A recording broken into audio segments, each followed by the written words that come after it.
Hello friends, welcome to RVO prep Guru. चलिए आज का करंट अफेयर स्टार्ट करते हैं। पहला है मिनिस्ट्री ऑफ कोऑपरेशन। गवर्नमेंट ने एक नई मिनिस्ट्री बनाई है, मिनिस्ट्री ऑफ कोऑपरेशन। इसका मेन विज़न होगा सहकर से समृद्धि। एक्चुअल में कोऑपरेशन का मतलब होता है सहकर और समृद्धि means prosperity. So its vision is prosperity through cooperation. इसका मेन मकसद ये था कि कोऑपरेटिव सोसाइटी के लिए डेडिकेटली काम किया जाए और इसके लिए उन्हें ज़रूरत महसूस हुई कि एक सेपरेट लीगल फ्रेमवर्क होना चाहिए, एडमिनिस्ट्रेटिव फ्रेमवर्क और पॉलिसी फ्रेमवर्क एक अलग सा होना चाहिए ताकि एक कोऑपरेटिव का मूवमेंट ही चला दिया जाए और बहुत सारे कोऑपरेटिव सोसाइटीज़ खोला जाए और उन्हें इफेक्टिवली एक रिवॉल्यूशन किया जाए। कोऑपरेटिव सोसाइटी के बारे में जान लेते हैं। इट्स काइंड ऑफ बिजनेस जिसमें कि जो लाइक माइंडेड पीपल होते हैं जो कि लगभग सेम ही क्लास से बिलोंग करते हैं, वो एक साथ आते हैं और उनका कॉमन गोल जो होता है वो होता है सोशियो इकोनॉमिक प्रॉस्पेरिटी, यानी कि सोशली उनका रिकॉग्निशन हो और इकोनॉमिकली और वो वेल ऑफ में जाए। काफ़ी साल पहले ही कोऑपरेटिव सोसाइटी के लिए कॉन्स्टिट्यूशनल प्रोविजंस किए गए थे। 97th कॉन्स्टिट्यूशन अमेंडमेंट एक्ट के तहत आर्टिकल 19(1) में कोऑपरेटिव सोसाइटी को बनाना एक फंडामेंटल राइट बन चुका था और 43B DPSP में जो है स्टेट को रिस्पॉन्सिबिलिटी दी गई है कि वह इसके फंक्शनिंग को डेमोक्रेटिक करे, इसके फंक्शनिंग के इसके मैनेजमेंट सिस्टम को और प्रोफेशनलाइज करें। पार्ट 9B में कोऑपरेटिव्स के लिए जो वेरियस आर्टिकल्स हैं वो दिए गए हैं। नेक्स्ट है गवर्नर को लेकर के। हाल ही में प्रेसिडेंट ने 8 स्टेट्स में नए गवर्नमेंट अपॉइंट किए हैं। गवर्नर के बारे में जान लेते हैं। इसके लिए बनने के लिए 35 ईयर्स का उम्र होना चाहिए और वह किसी भी पार्लियामेंट का सदस्य नहीं होना चाहिए and it should not hold any office of profit. Office of profit के अंदर कौन कौन से पोस्ट आते हैं कुछ रूल्स के तहत डिफाइन किए गए हैं। पावर्स की बात करें तो यह सीएम को अपॉइंट करता है और सीएम के एडवाइस पर बाकी मिनिस्टर्स को भी अपॉइंट करता है और सीएम और मिनिस्टर्स जो है इसके प्लेजर तक ही ऑफिस होल्ड कर सकते हैं। इसका मतलब ये हुआ यदि कि गवर्नर को लगा कि सीएम जो है अब पावर में नहीं रहा या फिर माइनॉरिटी गवर्नमेंट हो चुकी है तो वह उसे पावर शो करने के लिए बोल सकता है या फिर किसी इंडिविजुअल मिनिस्टर को मिसकंडक्ट के आधार पर या लीगल वायलेशन या कॉन्स्टिट्यूशनल वायलेशन के आधार पर भी हटा सकता है। जो भी एग्जीक्यूटिव एक्शंस स्टेट में लिए जाते हैं वो सभी गवर्नर के नाम पर ही लिए जाते हैं। गवर्नर चाहे तो लेजिस्लेचर को, स्टेट लेजिस्लेचर को प्रोरोग कर सकता है, समन जारी कर सकता है और डिसॉल्व करता है। प्रेसिडेंट जब किसी जज को, स्टेट हाई कोर्ट के जज को अपॉइंट करता है तो गवर्नर का कंसल्टेशन लेता है। Like president, governor has the power to pardon, reprieve, respite, suspend और commute any person who has been punished under certain laws.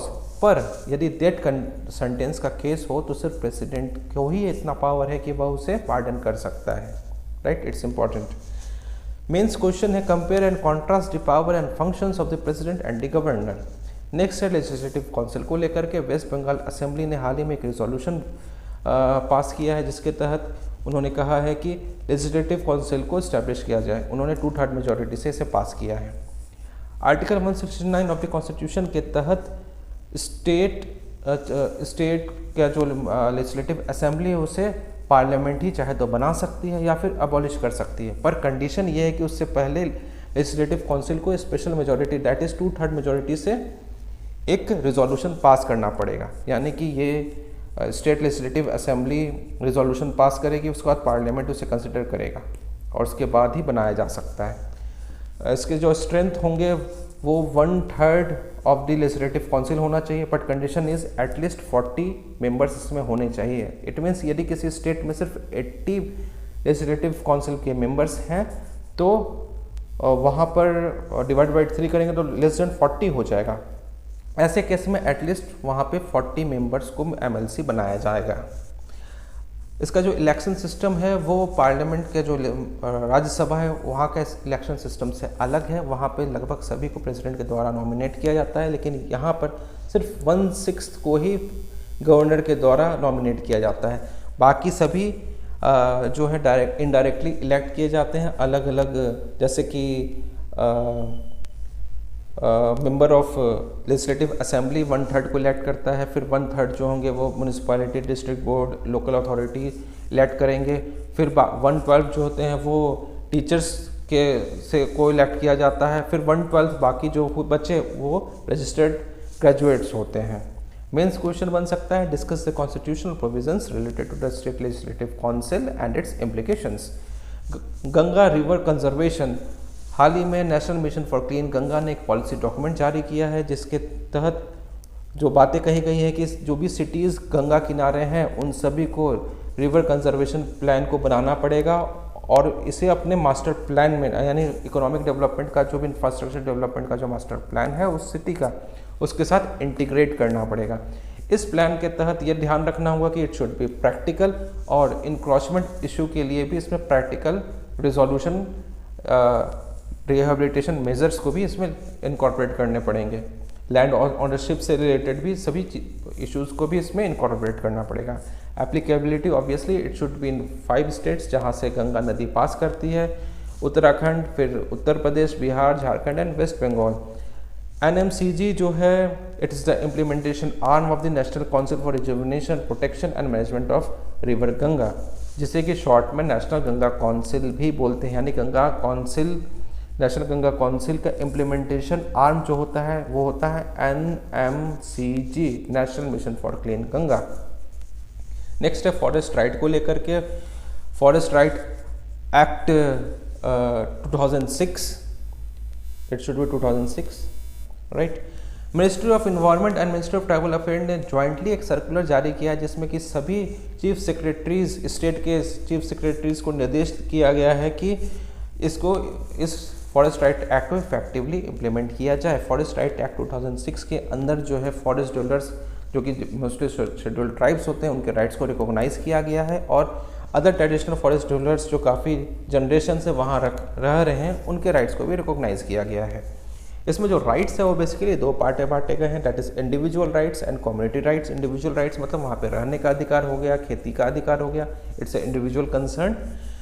Then land ownership जो है वो कम्युनिटी ओन्ड होता है, इसलिए कम्युनिटी राइट्स में आते हैं। वैसे ही collection of residues, collection of forest waste, disposal of forest waste और रिहेबिलिटेशन से रिलेटेड जो भी राइट्स है वो कम्युनिटी राइट्स में आते हैं। इन सब का जो ओवरसाइट है, अल्टीमेट अथॉरिटी तो जो दिया गया है, इसका नेचर कैसा होगा और इसमें अंदर कौन कौन से राइट्स आ सकते हैं, वो सभी ग्राम सभा को एम्पावर किया गया है।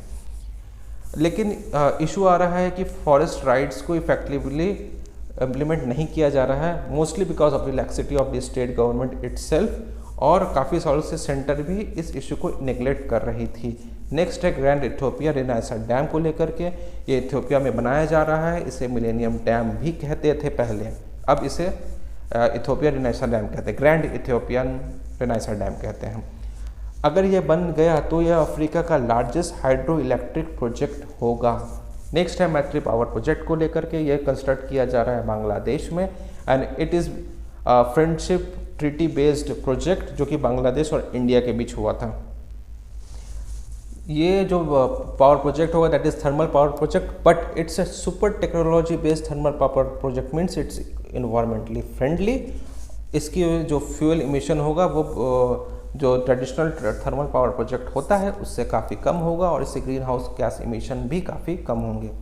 It is not 100% environment friendly, but environment में जो हार्मफुल गैसेज हैं, ग्रीन हाउस गैसेज का जो इमिशन है वो एटलीस्ट इससे कम हो जाएगा। नेक्स्ट है मत्स्य सेतु को लेकर के, इट्स अ मोबाइल ऐप जिसका मेन पर्पस ये होगा कि जो एडवांस टेक्नोलॉजी हैं और बेटर फार्मिंग प्रैक्टिसेस हैं एक्वाकल्चर को लेकर के, उसके लिए ट्रेनिंग फार्मर्स को दिया जाए। एक्वाकल्चर के अंदर आता है breeding, raising, harvesting of fish, shellfish and most important aquatic plants also. Next है रामगढ़ विषधारी सेंचुरी जो कि राजस्थान में था। हाल ही में मिनिस्ट्री ऑफ इन्वायरमेंट ने इसे एक्सेप्ट कर लिया है कि it will be the 4th tiger reserve in the state.